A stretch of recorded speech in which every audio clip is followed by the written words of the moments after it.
Bui Rong left the capital on a cold winter morning, the sky thick with fog. I went to see him off. He wore a black fur cloak, his figure flickering indistinctly amid the mist. I could only hear his voice. Ah Ing, look after Yuan Yuan well for me. When I return, I will introduce you to a worthy husband. He instructed me so. Rest assured I will. I replied softly, my tone gentle and warm. I would not tell him that by the time he returned victorious next year, his Yuan Yuan would long have become another man's wife. Crown Prince Xie would fall in love with her at first sight, and Xie was precisely the one whom the Empress once decreed to become my husband. Nor would I tell him that in this life, he should never again dream of stepping over my corpse to climb higher. That day, I stood in the snow and wind for a long time. The miserable death of my past life had made me see clearly the true faces of my brother and grandmother. I once thought they merely favored my delicate, weak cousin who could not fend for herself. I never imagined they felt not a shred of affection for me. This was a general's residence that devoured people. The only lingering soul here was mine alone. When I returned to the manor, Li Yuan Yuan was having breakfast with grandmother. Seeing me come back, she immediately ran to me with delight. Cousin, this morning the kitchen prepared snow swallow's nest in rock sugar. It's sweet and nourishing, come try it. She spoke as she swiftly ladled a bowl of bird's nest and set it before me. Grandmother laughed from her seat of honor, then turned to Li Yuan Yuan with eyes brimming with affection and pity. Your body is frail. This is golden blood swallow's nest that Rong specially had someone procure to nourish your qi and blood. You must eat more. Li Yuan Yuan was the daughter of my aunt. Orphaned young, she was raised in the general's manor by grandmother. She was also the one cherished by my brother, Bui Rong. She had always been pale and slender, as though she needed tending in everything. According to grandmother and my brother, her health was fragile while mine was robust, so naturally, I had to look after her more. Grandmother is right, I said, my expression understanding.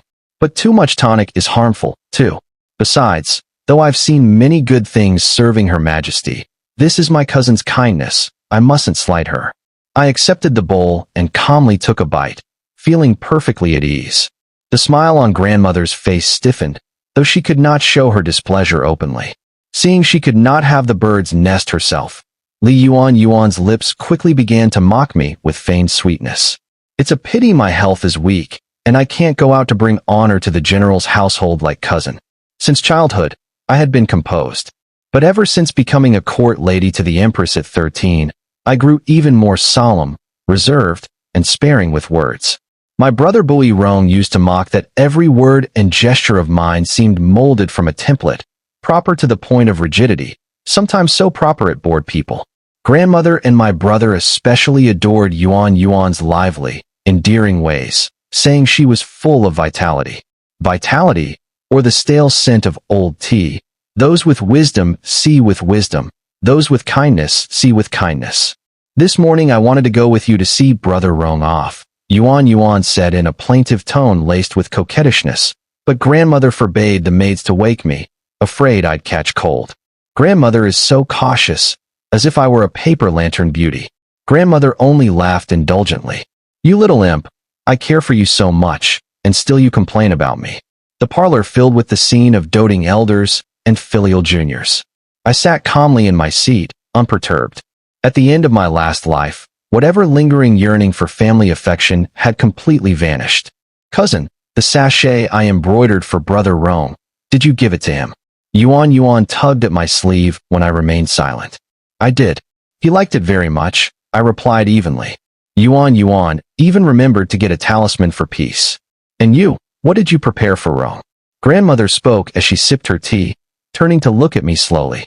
Grandmother deliberately ignored the fact that the talisman was fetched by her maidservant, and that every major matter of Bui Rong's expedition had been arranged by me. But in their eyes, none of that could compare to a small amulet offered from a cousin's sincere heart. It had always been so. I was used to it. Recalling the gift I had prepared for my brother at the border, I couldn't suppress a genuine smile. Grandmother, the frontier is bitterly cold. I prepared a black fox fur cloak for my brother. It cost considerable effort and silver, but fortunately he was pleased. He was still wearing it this morning when he departed. At last, Grandmother's expression eased a little, no longer cold to me over a bowl of bird's nest. I heard the Empress granted you a ginseng root from Yin territory the other day. Grandmother's voice grew casual. Yin ginseng was rare. Only 6 roots had been presented in tribute. The Empress saw I'd been working myself haggard and gave me one to replenish my strength. I knew exactly what grandmother was hinting at. In my past life, that ginseng had ended up in Li Yuan's stomach. But not this time. Her Majesty already ordered the imperial kitchen to prepare it for me. I ate it a few days ago, I answered calmly. Grandmother inhaled deeply, staring at me for a long while. An imperial decree, who dared question it? Certainly not grandmother. She could only swallow her anger, as though her lungs might burst. Li Yuan's dissatisfaction showed plainly, but with my status, there was nothing they could do. After all, I had power and rank, while they were only women confined to the inner courtyard. Soon, Li Yuan smoothed her expression and clutched my hand. The plum blossoms at the Jade Pavilion Nunnery have opened, she coaxed sweetly. When you have a day off, will you come with me to admire them, and to pray for Brother Rome? As the understanding cousin, of course I agreed readily. More importantly, I knew Crown Prince Xieju would be there. The plum grove was breathtaking, 10 acres of ancient trees in full bloom, the air sweet and faint, enough to make one lose oneself in the fragrance. After offering incense, Yuan clamored to walk among the blossoms. Rarely permitted to leave the manor, she was thrilled to be out. Cousin, there's no one here. It's so peaceful. The blossoms are so elegant. The moment she entered the grove, she ran ahead like an unbridled foal, her clear laughter drifting back to me. This path had been chosen by me, quiet, as grandmother insisted. Then, who are you? You walked so rudely, you've hurt me. Her tearful voice came from ahead. I quickened my pace and saw her seated in the snow, rubbing her knee and glaring up at the boy before her, a youth of 15 or 16 in red brocade and a white fox fur cloak, a golden coronet on his head, a white fan dangling from his hand. His round, fair face was unlined and childish, a young master pampered from birth. Aye, miss, he stammered, staring at Yuan in a daze. Of course I recognized him. He was Xieju, the only son of the emperor and empress, the crown prince himself. Boy. Seeing me approach, he straightened nervously, as if a mouse seeing a cat. Little Highness, I interrupted gently, sparing him the embarrassment of his identity being blurted out. I turned to the maids behind Yuan. Tai Noyet, Tai Ha, help your lady to the carriage to rest. Change her shoes and stockings at once. The grove fell silent as the maids led Yuan away. I looked calmly at Xieju. Your Highness, rather than studying diligently in the Eastern Palace, why are you here in the plum forest? He blushed, pointing at the eunuch behind him. Wang Fu said the blossoms were beautiful, so Yes, Wang Fu arranged it all. He trailed off, like a schoolboy caught skipping class. I said nothing, merely watching him. All right, I admit it, he muttered. I was bored of lessons and wanted a little fresh air.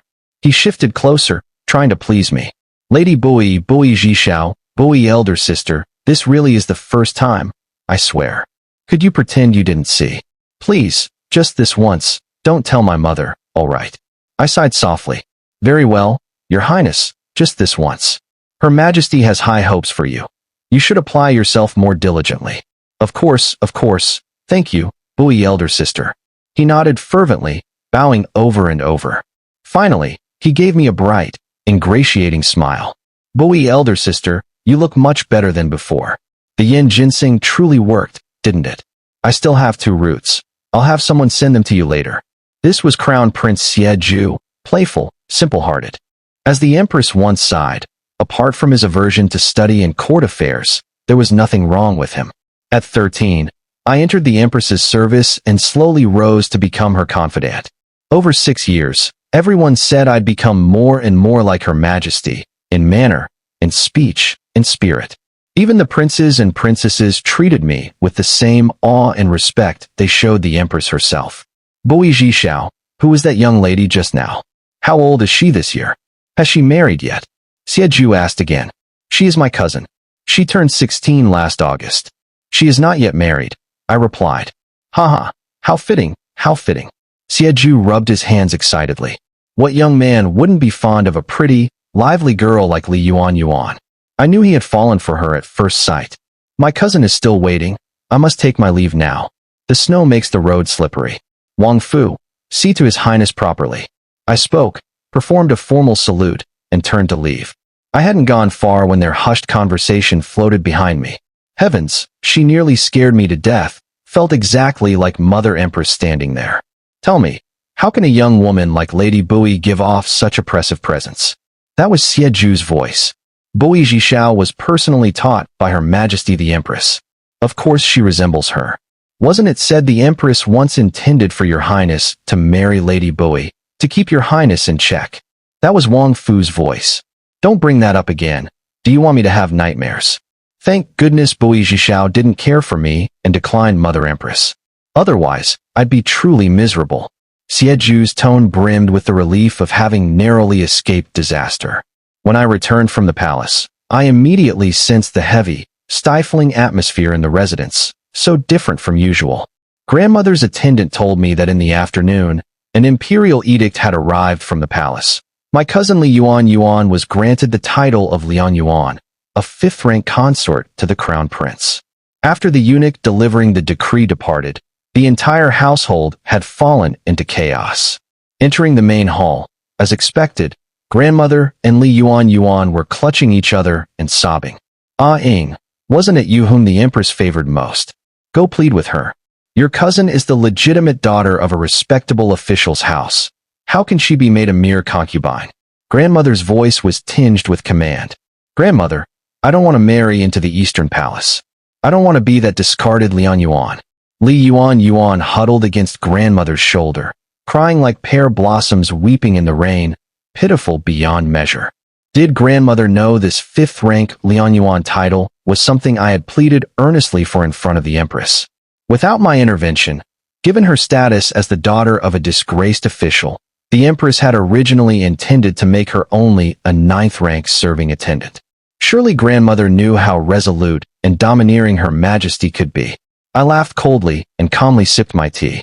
The Emperor suffered from chronic migraines, so painful he often wished for death. In these years, nearly all state affairs had fallen to Empress Zhao's hand. Last year, she assumed the title of Heavenly Empress, while the Emperor styled himself the Second Sage. I had entered her service at 13. Empress Zhao was decisive, swift as thunder and wind. Countless lives had been crushed under her hand. Yet the Emperor always yielded to her, and all within and without the court revered and feared her in equal measure. But our Bui clan are founding pillars of this dynasty. Your parents gave their lives for the realm, Grandmother said stubbornly. And what does that have to do with my cousin? I looked at her steadily. My cousin's surname is Li. Over 10 years ago, my uncle held office on the northern border. When the Xiongnu invaded with overwhelming force, not only did he fail to resist bravely, he abandoned the fortress in terror and fled home. The Emperor, enraged, ordered the Li clan exterminated. My cousin survived only because she was under 3 and my father begged mercy for her. There was no reversing this decree.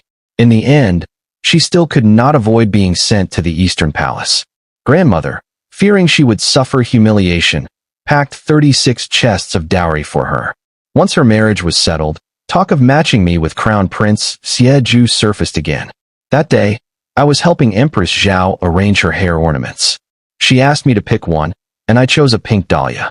Ah Ing, your eye for color is lacking. Empress Zhao chuckled as she rose, pressed me into a seat before the mirror, and replaced the flower with a brilliant red peony. Looking at my reflection, she clicked her tongue with satisfaction. Dahlias are lovely, but pink is too pale. It doesn't suit the main hall. A peony of national grace and heavenly fragrance is far better. She even had someone bring the pomegranate red gown she had worn in her youth and ordered the maids to paint my face in the style she liked best. Look, such a beautiful girl, just like I was at your age. She sighed, her gaze softening with memory. When the Emperor took me back from Tiansheng Temple, I was about your age. In the blink of an eye, my hair has turned white. Empress Zhao had once been a Baolin under the late Emperor. After he died, because she bore no child, she was sent to Tiansheng Temple as a mourning nun. Later, the current emperor brought her back, granting her the temporary title of Jiyu. After the emperor's first wife, Empress Zhang, was demoted to commoner and forced to die, and her son Prince Wu exiled, Empress Zhao bore Xieju and rose smoothly to empress. Do you know I once meant to betroth you to the crown prince? She looked at me steadily. Years before, she had joked out it. I had declined tactfully, citing my wish to postpone marriage. Because you have intelligence and ambition. I raised you with my own hand. You inherited my will. The crown prince has many virtues, but his nature is too innocent, too childish. You would be the perfect balance. I am old. There are many things I no longer have time to accomplish. But if you one day stand where I stand, I believe you could finish what I began. Her eyes were deep and fathomless. Over these years, Empress Zhao had weakened the noble clans, promoted men of humble origin, opened military examinations, built libraries, changed the state honorific. Anyone with eyes could see her ambitions went far beyond being a gentle, virtuous empress. The civil officials fear that after the emperor dies, I will declare myself sovereign. Ah Ying, what do you think? Her tone was so calm it betrayed no hint of feeling. I shook my head. Ah Ying, always so clear-sighted. She smiled in satisfaction. I corrected official corruption and cleaned the court to prove to those men that when a woman holds power, she does no worse than they. As for declaring myself empress regnant, perhaps I once thought of it. But now, I find I am happier simply being Lu Lang's empress. Lu Lang, the current emperor, Xielu, was the sixth son in his family, 3 years her junior. Back when he brought her home, many said he was bewitched by beauty. But through all these years, though Empress Zhao's looks had faded, he had cherished and respected her just as before. Their love was sincere. Only, it was tangled in the transgression of father and son succession and their reversed ages. So in the eyes of most, it seemed absurd, unimaginable. The matter of you and the crown prince, I will not force you, she said gently. The crown prince is still young. I, too, did not become empress until I was 20. I will entrust you first with command of the Tianyo guards. Once you taste the sweetness of power, you will understand its allure. Empress Zhao spoke with certainty, as if she already foresaw my acceptance. And truly, I accepted. She was right, I was like her. I, too, was born with ambition. Reborn into this life, no one desired to climb higher more fiercely than I did. But those who once humiliated me, I would never forgive any of them. Leaving the palace, I encountered the crown prince hurrying to greet Empress Zhao. Lady Bui, why are you dressed so brightly today? You look just like my mother when she was young. Xieju exclaimed in surprise. I smiled, saluted him, and changed the subject. How is Lady Li in the Eastern Palace? Is she well? Xieju's expression turned a little awkward. He quickly pulled me aside and whispered, Bui, elder sister, was your cousin's temperament always this fierce at home? Whenever I get close, she immediately grabs the scissors to threaten me. Don't be fooled by how long she's been in the Eastern Palace. I haven't even held her hand. His voice was filled with dismay. This was exactly as I had expected. Would you like me to try persuading her? I asked. No, absolutely not. Xieju shook his head in alarm. I'm only telling you because I don't consider you an outsider. This mustn't be spoken to anyone else. She's someone I wanted to marry, so naturally I must face the consequences myself. A young lady being a little stubborn is normal. Everyone always says an unbending woman fears persistent affection. I don't believe that if I treat her with fine clothes, sweet words, and enough care, I won't see the day she softens. The young crown prince, having just discovered love, was full of naive optimism. Though frustrated, he still held romantic fantasies. I wished him well, but I knew that day would never come. I also knew perfectly well what my cousin was waiting for. She was waiting for my brother, Bui Rong, her childhood sweetheart, to return and rescue her. But the outcome would surely disappoint her. Bui Rong would return. Only this time, he could scarcely save himself, let alone the woman he loved. Bui Rong came back triumphant, with splendid military honors and wounds beyond healing. One leg and one arm shattered. He could no longer gallop across the battlefield. Even in daily life he needed attendants to serve him. Gone was the high-spirited young general. All that remained was a withered, gloomy man, his temper far more savage. When he learned that Li Yuan had married into the crown prince's household, and that she had first met Xie while accompanying me to see the plum blossoms at Jade Pavilion Nunnery. He flung a cup of hot tea straight at me. The scalding liquid drenched my robes. Grandmother sat by the side, fingering her prayer beads as if she were deaf and blind. Since the day my cousin entered the Eastern Palace as a fifth-rank concubine, grandmother had disliked me even more. In her eyes, I was the Empress's confidant. If only I would humble myself and plead, my cousin's status could have risen by a rank, perhaps even to crown princess. This time, I could not be bothered to explain. She was deluding herself. To grandmother, my cousin had always been flawless in every way. Everything she wanted was deserved. Ah Ing, when I left, I told you again and again to look after Yuan Yuan. Is this how you cared for her? Bui Rong's gaze was undisguised in its hostility, nothing like a brother looking at a sister. It was more like a mortal enemy. Brother, do you know it was cousin herself who insisted on going to Jade Pavilion Nunnery? In the plum grove, she was the one who ran off and collided with the crown prince. I was not angry. My voice was as gentle and composed as ever. She has a lively nature. You should have stopped her if you knew the Empress intended the match. Bui Rong snapped, still convinced I was the culprit. How absurd, I said coldly. I am but a minor court lady. On what grounds do you think I could have stopped Her Majesty? Now that you've earned great merit and hold the title of Marquis, Yinhui General, your rank is far above mine, your influence far beyond mine. Tell me, brother, would you dare oppose the Empress's decision? You blame me for not helping your precious cousin. But do you even know that the title of Lian Yuan she holds now was granted only because I spent countless words praising her before the Empress? I even bartered my own merits to secure it. If you don't believe me, you can go to the palace and ask yourself. There's no need to rant at me like this. The realm is at peace now, but there are countless people dreaming of seizing military power. You're crippled, unable to command on the field or issue orders yourself. Do you really think you can cling to control of the Xinwu army forever, just by relying on father's old favors? The Xinwu army consisted of 6 battalions, over 20,000 men. My father had built it up with his own hands, and the Bui clan's prestige within it was second to none.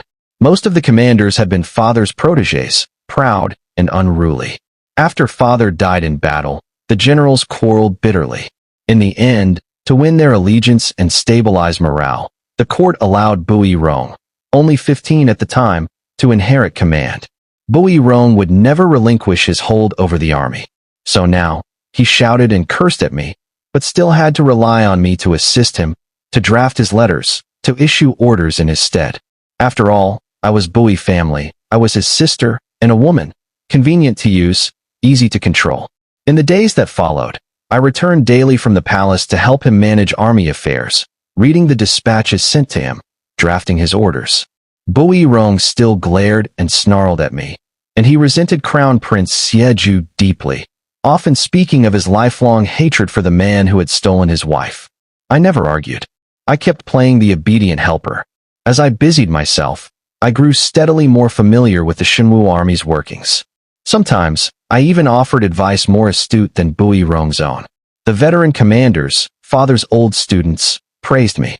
Don't think just because the elders compliment you a few times, you can meddle in the Xinwu army, Bui Rong sneered. A woman like you is only fit to assist me. I didn't retort. I simply continued reading aloud the daily reports. In a blink, the year drew to its end. The palace held its annual retirement banquet. Crown Prince Xie brought Li Yuan back to the Bui residence. Bui Rong, so ferocious toward me in private, now acted refined and courteous before them. He was afraid the crown prince would glimpse the past affection between him and Li Yuan and implicate her.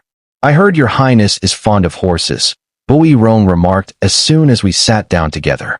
There are several fine Fergana steeds in my stables, brought back from the frontier. Even their sweat runs red as blood. Would you like to see them? He was deliberately trying to lure Xie away. Sure enough, the crown prince brightened. Truly, horses that sweat red. General Yinhui, I must see them. I must. As the crown prince was led off in excitement, I also excused myself, leaving space for the two of them to reminisce. I didn't go far. Instead, I hid in the dense branches of an old tree nearby, lifting a spyglass to watch their every move. I saw my cousin Li Yuan held tightly in Bui Rong's arms. The two of them did not speak at first. Rain fell around them like a curtain. Then came their tender murmurs to each other, words of affection whispered back and forth.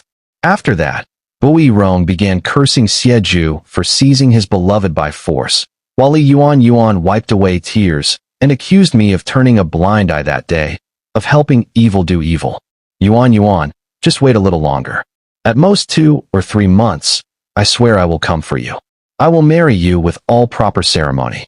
And all those who hurt you, I will make them pay dearly, Bui Rong said, voice full of bitter rage. Cousin, you mean Prince Wu? Then His Majesty. Li Yuan hesitated, as if she'd realized something. The emperor was gravely ill. The imperial physicians said he would not live past 3 months. Though Empress Zhao tried to keep this hidden, anyone determined enough could learn the truth. Evidently, Bui Rong and the forces behind him were among those who had found out. Prince Wu is the eldest son of the former empress. He is heaven's chosen. But this is not to be spoken of openly. Everything is arranged. Bui Rong had clearly planned well in advance. He took out a small jade vial and pressed it into Li Yuan's hand. This is a secret poison from the western regions. Colorless, tasteless, even the imperial physicians wouldn't recognize it. Just a single drop can kill without warning. When you return to the Eastern Palace, pretend to be affectionate with that whelp Xie. Once you receive my message, find an excuse to have him drink it. No wonder, in my previous life, Xie had died so suddenly. So it had been this western poison all along. I jumped down from the tree, turned, and made my way to the stables to find Xie.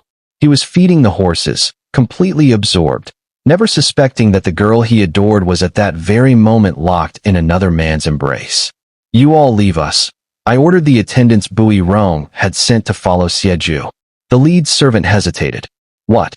Do I not have the right to give orders in the general's household? My tone turned instantly cold. Your name is Li Gue, isn't it? If I recall, you were bought here half a year ago. I believe the deeds of sale for all of you are still in my keeping. Bui Rong was careless, and grandmother loved to indulge herself with amusements, neither bothered with household details. So I was the one who managed the servants' contracts. The servant's face went pale. He quickly bowed and retreated. Lady Bui, what is it you wish to tell me? Xie looked uneasy, trying to appear earnest. Please believe me, I've never mistreated your cousin. I've always been kind, always patient, I swear it. That is not important. I spoke calmly, pulling him to a secluded corner and seating him on a bench. Then I took out a small white porcelain bottle sealed with wax and pressed it into his hand. My lord, the vial contains antidote.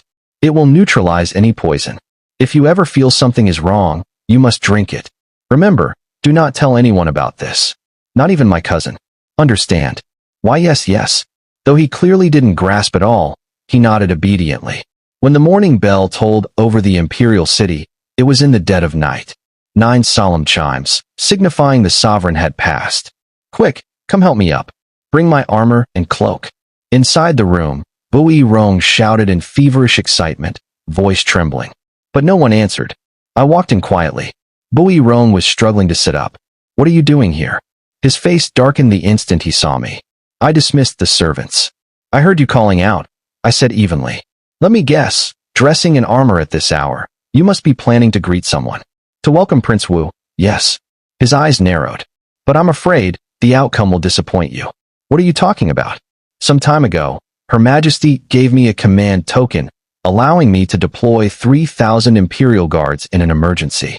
And as I understand it, Prince Wu entered the capital today under the pretext of paying respects, with only 2,000 men. Isn't that so? If I'm not mistaken, the moment they crossed the city gates, the Imperial Guards arrested them. As for the Xinwu battalions, the commanders who owed allegiance to you and Prince Wu, they've already been subdued. My voice was composed, unhurried. In my past life, it was also on such a night. The emperor died. Bui Rong led the Xinwu army, while Prince Wu's followers rose in collusion. The coup succeeded. Empress Zhao perished under mysterious circumstances. Crown Prince Xie died of sudden heart failure. Prince Wu claimed the throne without opposition. Bui Rong was made a duke, honored of all others. He took Li Yuan, who had been the crown prince's concubine, and married her at last. They enjoyed glory and happiness. The empress was posthumously condemned as a treacherous demon who had upended the court. She was demoted, disgraced. And I, Bui Ying, the empress's old confidant, was branded a criminal conspirator and executed alongside her allies. Bui Rong, righteous and cold, had watched me die without a word.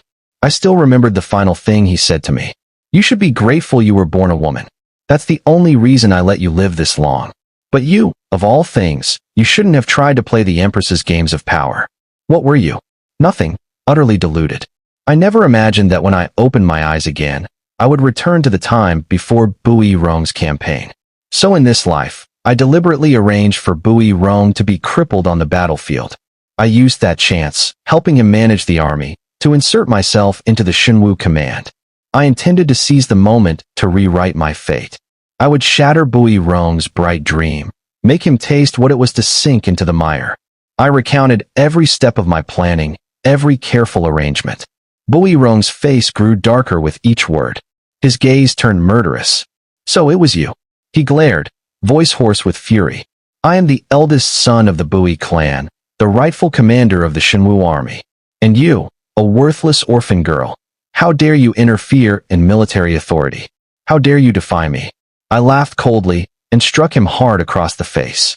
"Bui Rong," I said icily, "I only ever called you brother out of respect, because we were both adopted by our parents. Did you really think you carried the Bui clan's blood? We are the same, both foundlings." My words pierced all his arrogant illusions. I did not flinch. "You thought I knew nothing, but I know everything. Let me enlighten you. After father married, they were childless for years. To silence gossip, he took mother out to the distant border to serve. In the second year there, they secretly adopted a boy. When you were 3, after countless hardships, mother finally conceived, but she slipped on a puddle, miscarried, and could never bear another child. To comfort her, father adopted a girl. That girl was me. Our parents had never hidden our origins from us. From childhood, they taught us to love each other, to help one another as true siblings.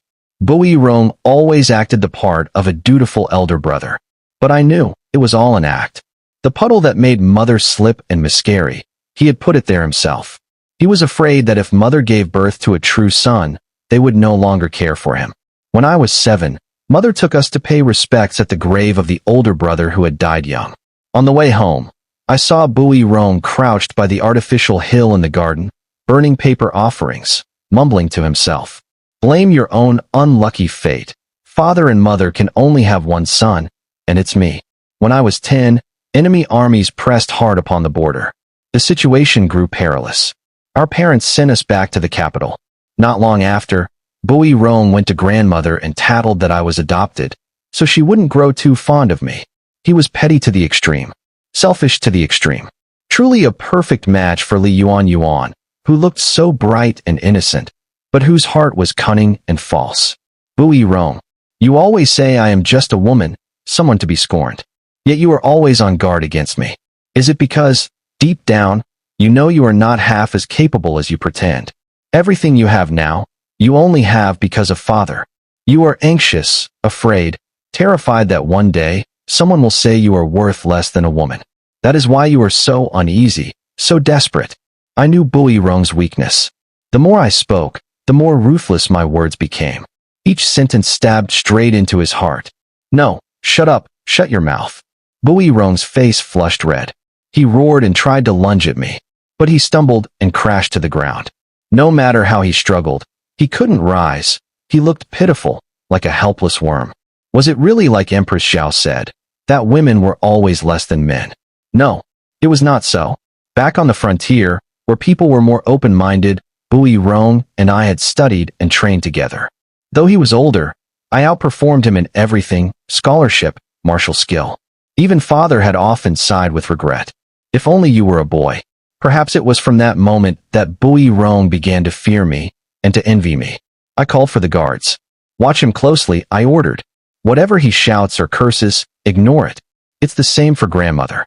So long as neither of them starves themselves or tries to die, let them be." By the time I reached the palace, the emperor's body had already been placed in the coffin. On the way, I happened to encounter Xieju. "Is it over?" I asked. It's over. Xieju wore mourning robes. His voice was hoarse. Bui, elder sister, thank you for the antidote. The truth is, that day, when I saw the way Yuan looked at General Yanhui, I already suspected they had something between them. That night, I told her, although I forced this marriage because of my foolish infatuation, I had never touched her. If she truly cared for Bui Rong, I would compensate her, let her go, and I'd explain everything to Mother. All I wanted was an honest answer, but she insisted there was nothing. She said they were innocent. Bui, elder sister, tell me, do I look like a fool to you? His voice was low and ragged. In just one night, he seemed to have grown up. You are not a fool, I sighed, looking toward the pale dawn. But there are people whose hearts were rotten from the start. In the end, I chose to marry Xieju, to become his crown princess. Our wedding took place during the mourning period, simple, swift. On our wedding night, he looked more despondent than when the emperor had died. I treated him like a child who hadn't yet grown up. Bui, elder sister, I don't hate you. He flushed, hesitating. I'm just a little afraid of you. You always reminded me of my mother. I was scared if I didn't do well, you'd make me copy books or kneel in the ancestral hall. Your Highness, I said calmly, copying books won't help you, and the ancestral hall is still full of monks chanting rites for the late emperor. I won't make you kneel there. He let out a sigh of relief. I found it almost funny. However, I continued, I did invite a respected scholar to enter the palace. From tomorrow, he will teach you the principles of ruling and governance. Of course, if you don't study properly, your meals might become as plain as Bui Rong's rations. Think of it as a way to help you lose weight. He stared at me, dumbfounded. Bui, elder sister, Bui, elder sister. This morning, the kitchen's made rock sugar bird's nest again. It's very sweet. You should try some. Compared to grandmother, who cursed me day after day for being cruel, ungrateful, a wolf-hearted wretch, I was indifferent. I only made sure she had food and shelter. I wanted them all to stay alive, alive to see me ascend to power. I wanted them all to spend the rest of their days under my feet, like ants. I will study hard, Xieju mumbled. Then he added, in an almost inaudible voice, but if I really can't, maybe someday I'll just pretend to be ill, like my father did. Then you can handle state affairs, like my mother. Pretend to be ill. Something flickered through my mind. True, his father had genuinely suffered migraines. But how could they flare up every single day? He simply enjoyed the leisure. Mother had known. How could I not have known? Why shouldn't I inherit my father's legacy? Xieju's tone was entirely serious. I didn't scold him. If there had already been one empress, why couldn't there be one more?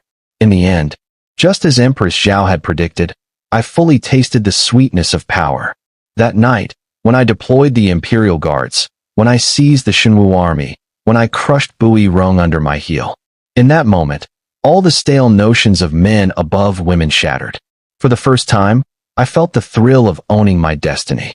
Compared to the illusion of love, this was the life I truly wanted. The end.